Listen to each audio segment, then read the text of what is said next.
Usagers de la route, transporteurs, propriétaires de véhicules personnels, le racket, ce sera bientôt un vieux souvenir.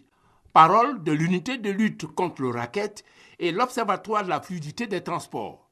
Parce que l'origine du mal est connue après enquête et action sur le terrain partout en Côte d'Ivoire. Où nous avons interpellé au jour d'aujourd'hui près de 221 agents. Il y a eu 17 procès qui ont eu lieu, 3 procès civils et 14 procès militaires. Il y a eu 8 civils qui ont été condamnés pour des actes de corruption, d'extorsion des fonds. Il y a eu également 32 corps habillés, police, gendarmerie et puis FRC qui ont été condamnés par le tribunal militaire. Nous avons fini par trouver que c'est le monde du transport, les acteurs même du transport qui ne s'impliquent pas véritablement. Le remède prescrit l'application de la réglementation en la matière. Aucun usager de la route ne se déporte vers les agents pour un quelconque contrôle. Laissez l'agent venir vers le véhicule pour le contrôle.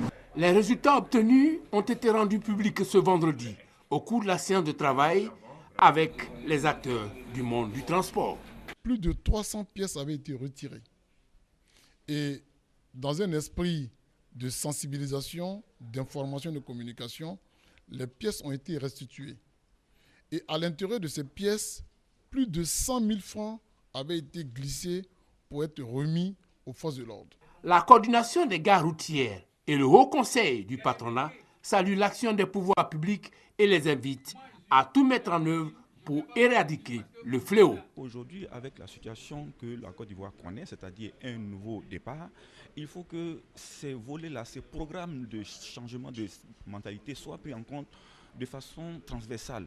À compter du lundi, démarre la nouvelle phase de sensibilisation, une sorte de main tendue aux irréductibles. Après, ce sera la phase de répression.